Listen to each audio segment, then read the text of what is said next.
오늘의 사연 시작하겠습니다. 남편이 차를 세우자 나는 무작정 차에서 내렸습니다. 남편은 내가 내리자마자 그대로 차를 몰고 내 눈앞에서 흔적도 없이 사라져버렸습니다. 매정한 놈 내가 지랑 결혼한다고 나 좋다고 결혼만 해주면 손에 물 한 방울 안 묻히고 살게 해준다는 그 좋은 배경의 남자들 다 뿌리치고 결혼해줬건만 결혼을 하고 나니 내가 우선이 아니라 시댁이 우선이고 그 중에서도 제사가 최우선인 사람이었습니다.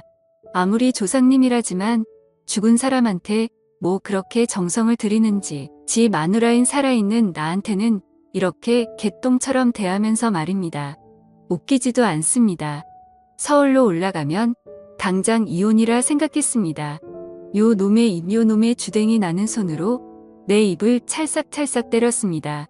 오밤중에 낯선 도로에 지갑이나 핸드폰도 없이 몸만 내쫓겨 오고 가도 못하는 신세가 된 것입니다. 아무리 화가 나도 이성적으로 내 핸드폰과 지갑이 들어있는 가방을 가지고 내렸어야 했는데 밤새 걸어서 서울까지 가야 하는 건가 생각하니 내 신세가 처량했습니다. 모든 일의 화근은 내 입에서 시작되었습니다. 그냥 입 닫고 조용히 갔으면 지금쯤은 집에서 편하게 발 닫고 잠이나 자고 있을 텐데 속이 부글부글 끓어도 끝까지 참았어야 했는데 남편이란 작자가 어떤 사람인지 모르는 것도 아니고 한두 번 당한 것도 아닌데 나는 오늘도 홧김에 성질대로 하다가 남편의 복수에 제대로 당했습니다. 밤이 늦어 도로에 운행하는 차도 없고 길눈이 어두워 여기가 어디쯤인지 얼마나 더 가야 집에 도착할 수 있는지도 모르는 상황에서 남편 욕밖에 안 나왔습니다. 나쁜 놈이 가란다고 진짜 가냐? 싶더군요. 한참을 걷다가 지쳐 길가에 앉아있던 나는 멀리서 반짝이는 불빛을 보고 히치하이킹을 해야겠다고 생각하고는 벌떡 일어났습니다. 10톤 트럭이었습니다. 평소 저런 큰 트럭도 한번 타보고 싶긴 했는데 이런 식으로 타고 싶은 건 아니긴 했는데 그러나 찬밥더운 밥가를 처지가 아니었습니다. 설까 싶었지만 간절한 마음으로 머리 위로 손을 들어 마구 흔들었습니다. 그러나 그 차는 나를 그냥 쌩 지나쳐갔고 이런 나쁜 놈아 너도 내 남편이랑 똑같은 놈이다. 저는 트럭에다 대고 고래고래 소리를 질렀습니다. 끼익 저만 취해서 트럭이 멈춰 섰습니다. 설마 나를 태워준다는 건가? 저는 냅다 뛰어 트럭으로 가 차 문을 열고 조수석으로 올라탔습니다. 고맙습니다.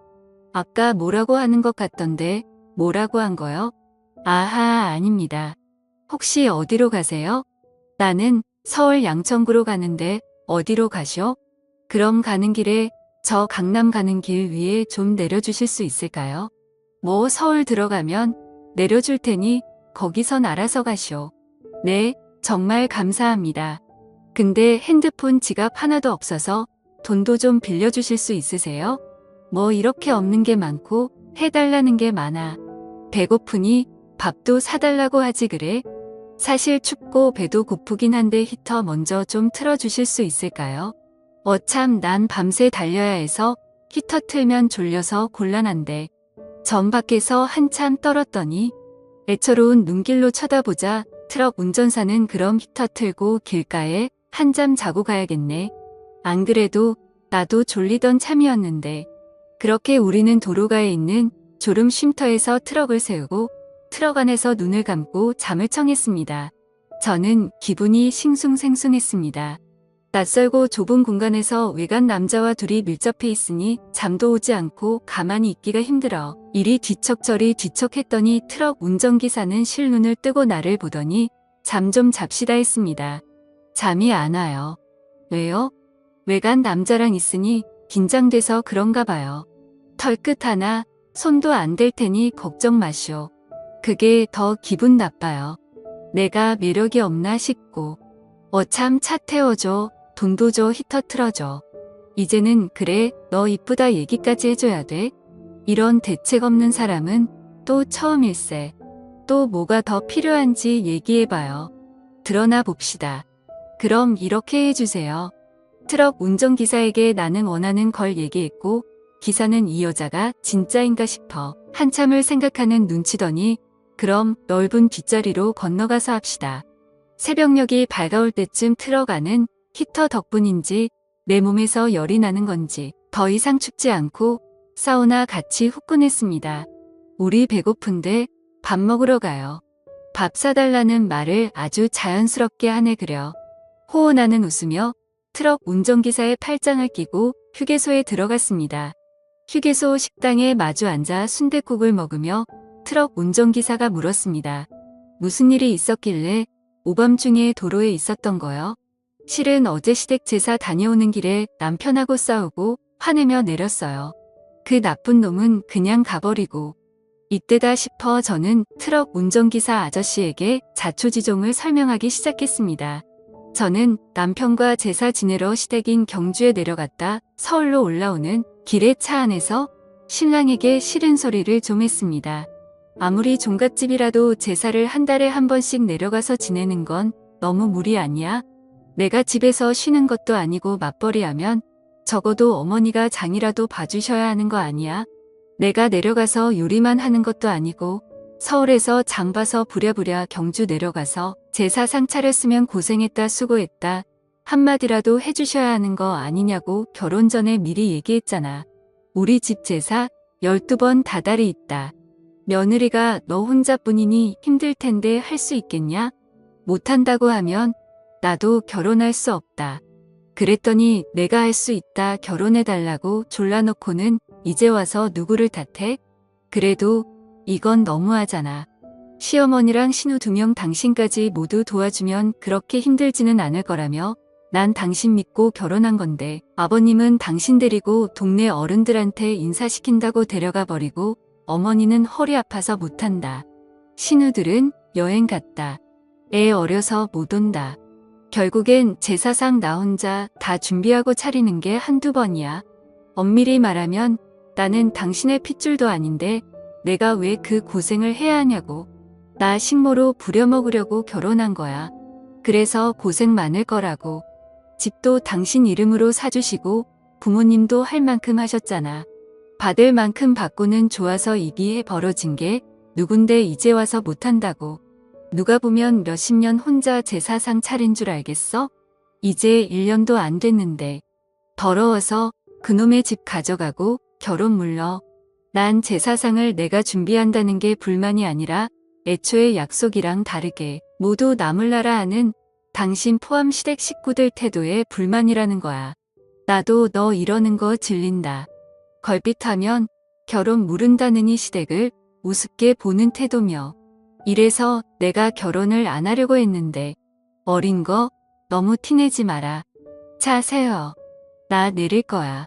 자초지정을 다 들은 트럭 기사는 무슨 말을 하려다가 입을 꾹 다물었습니다. 표정을 보아하니 분명 내가 잘못했네라는 뉘앙스로 한마디 하려다 괜히 참견해서 일 키우고 싶지 않았는지 그냥 그랬구먼 하고 고개만 끄덕이고 말더군요. 분명 이 아저씨는 할 말 안 할 말 구분도 할 줄 알고 역시 연륜이 있으니 사람에 대해 파악하는 것도 빠르고 대처도 잘하는 것 같습니다. 이 아저씨가 뒤로 한 발 물러서니 순간에 제 화를 누그러뜨리는데도 효과가 좋았습니다. 그러니 남편과 달리 부딪히지 않았습니다.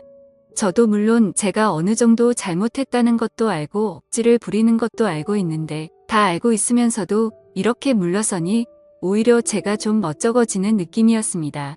그나저나 저는 아무래도 좋았습니다. 그 아저씨의 외모가 제 이상형과 부합하기도 했고 덕분에 오랜만에 쿵짝 맞는 사람을 만났으니 말입니다. 이런 기회가 흔한 것도 아니고. 혹시 결혼하셨어요? 했지. 애도 벌써 다 커서 지 밥벌이 하는데. 사모님이랑 금술은 좋으세요? 우리 마누라하고는 사별한 지 몇 년 됐어. 살아있을 때는 금술이 좋았지. 그러실 것 같아요. 아내분 그릴 때 어떻게 하세요? 뭐 어쩔 수 있나. 죽은 사람이 살아 돌아올 수 있는 것도 아니고. 외로우시겠다. 그럴 땐 저한테 연락 주세요. 참, 이 아가씨가. 아니, 아줌마가 당돌하기도 하네. 그래서 싫으세요? 난 단순한 놈이라 골치 아픈 건 싫어. 한 번이면 됐지. 아저씨가 여자를 만나지 않는 건 소중한 재능 낭비라고요. 그리고 우리가 또 어떤 인연이 될지는 모르잖아요. 소중한 인연 계속 이어나가자고요. 혹시 집안에 제사 지내세요? 아니, 난 안 지내. 나는 막내라 우리 형님이 알아서 지내지. 형님도 그냥 간단하게 기도만 하시지. 나만 그냥 아내 기일날 아내 좋아했던 것만 몇 개 밥상에다 놓지. 저 어떠세요? 무슨 말이야? 오늘 처음 봤는데 내가 아가씨를 어떻게 알아? 호호 저는 아저씨 너무 좋은데. 이대로 헤어지기는 너무 아쉬운데 여기 앞에 있는 전화번호로 연락드리면 되죠? 전화 드릴게요. 자주 만나요, 우리. 트럭에 타고 기사가 시동을 걸고 출발하려고 하자 저는 기사의 손을 잡으며 밥을 먹어서 졸린데 조금만 더 쉬었다 가요. 라고 말했고 트럭은 졸음 쉼터에서 한참을 서 있다 지나가는 차량이 많아지자 그제야 서울로 출발했습니다. 서울로 출발하는 트럭에서 저는 곤히 단잠에 빠져들었습니다. 그 이후로도 저는 제사 때문에 남편과 여전히 티격태격하고 있고 그럴 때마다 트럭 운전기사 아저씨한테 신사 한탄을 늘어놓으며 만남을 이어오고 있습니다. 남편과는 몇십 년이 지나야 서로 맞춰가고 서로의 의견이 수그러질 것 같은데 그때까지 결혼 생활을 유지할 수 있을지 모르겠어요.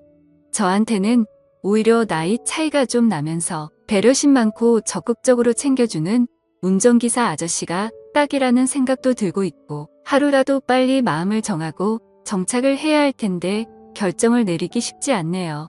제가 남은 생을 행복하게 살아가려면 어떤 선택이 현명할까요? 사연을 들어주셔서 감사합니다.